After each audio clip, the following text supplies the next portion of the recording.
This is my new card. Galing tayo ng Amazon. Tawag dito. Ito ay waterproof. Tapos, pwede siyang ganun. So, parang sabi ko, okay to sa akin. Pwede ko dalhin kahit saan. Saka, I love pink. Kung nakikita nyo. Okay? So, itong reading nito is you versus them and their outcome. Okay? So, start na natin. Tarot angels, please. Give me ko ano nangyayari sa love life at ang person niya ng aking collective. Please give me 9 cards.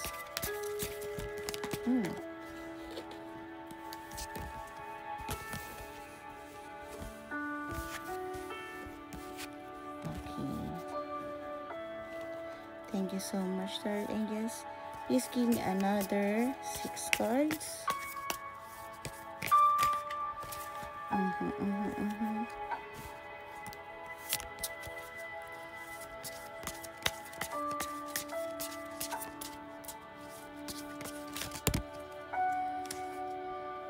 Sobrang laki niya. First time ko magkaroon ng napakalaking card. Pero at the same time, makakatawa. Mahirap lang siyang i-shuffle, B. Thank you. Please give me another 3 cards. Pero okay siya. At least kasi pag pupunta ako sa mga events, lalo na yung mga pagkabasa, yung halimbawa sa beach, mga ganun. Pwede to, di ba?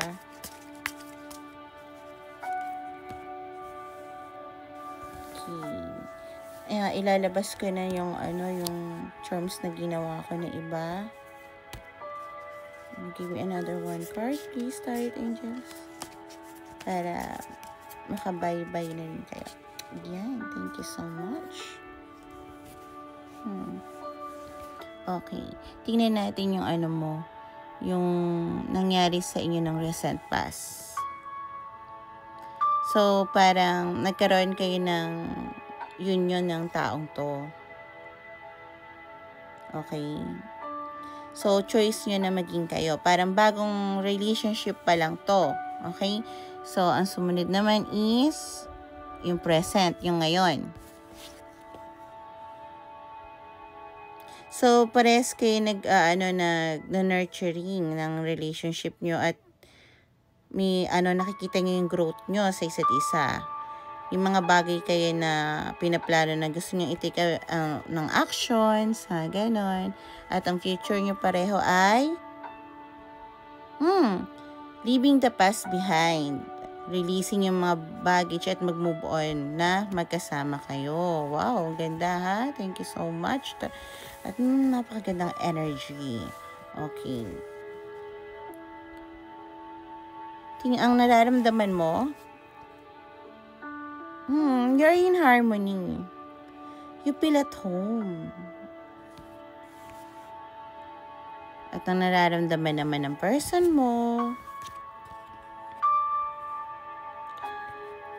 alam niya na itong pagsasama nyo ay divine, binigay ng divine, okay? Divine, nasa tamang divine timing kayo.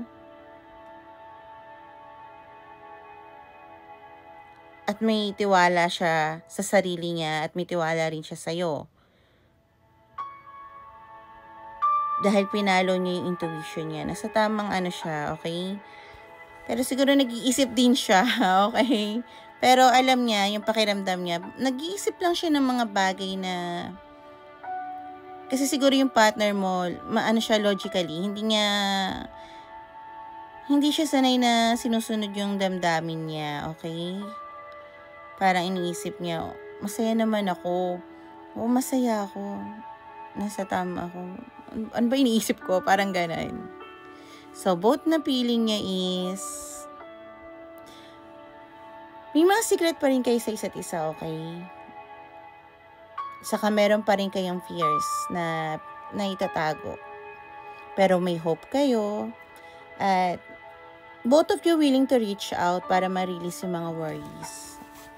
Okay, good. Tingnan naman natin ang challenge sa relasyon nyo.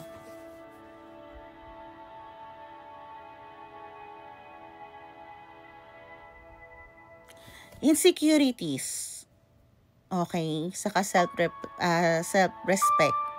Self-reflect din maaari kasi nasabi ko siya, hindi ako naniniwala sa coincidence para sa some of you. Okay? So, yun yung magiging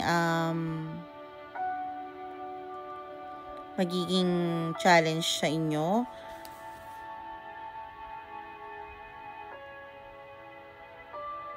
Ang outcome is magkakaroon kayo ng maraming number 7 might be resonate.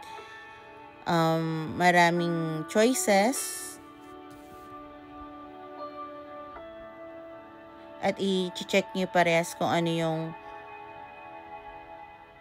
purpose nyo pareho. May mga wish pa rin kayo sa isa't isa. And tingin ko alisin yung mga illusion or gagawin yung parang dream, i-materialize nyo yung dream nyo.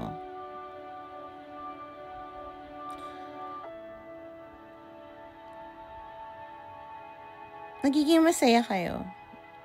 Yun yung pinaka-outcome niya.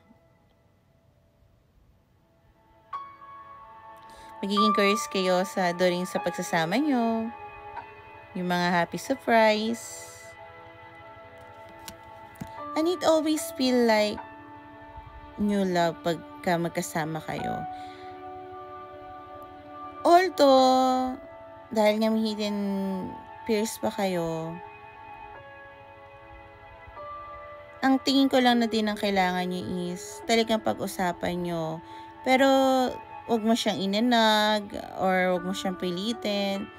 Create a safe space sa partner mo para mag-open up. Maaaring tong taong to is, alam mo yung nagtiwala siya before. Tapos parang sinabihan niya yung secrets niya. And itong taon to'y ginamit nung pinagkatiwalaan niya para siraan siya or something na hawakan siya sa leeg. At yun yung parang nagwo-worry siya, okay? Since nasa new love pa lang naman kayo, create a safe space. Siguro na pagdaanan mo din naman to, alam mo paano ang dapat gawin na hindi ipilit yung bagay na hindi pa ready. Pero, tandaan mo, don't heal that person, ha? Focus ka pa rin sa'yo. Hindi ko sinasabi mawalan ka ng paki sa partner mo, pero, mas maging focus ka lang sa'yo. Kasi, makakaka-heal mo, hindi mo alam, meron ka rin na something inside of you na hindi mo na-heal pa. So, sarili mo muna. Pag nakikita niya yun, mas tingin ko mas magkakaroon siya ng tiwala sa'yo na okay, etong partner ko is hindi to katulad ng iba, ng mga nakilala ko. Maaari kasi nasaktan siya, hindi ko alam kung ex niya or family niya or friends niya, maaring lahat, hindi natin alam. At maaring ikaw din ay ganun, pero ikaw yung taong tipo na all in. Which is okay. Pero hindi mo makukuha agad yung tiwala ng tao dahil ganun ka.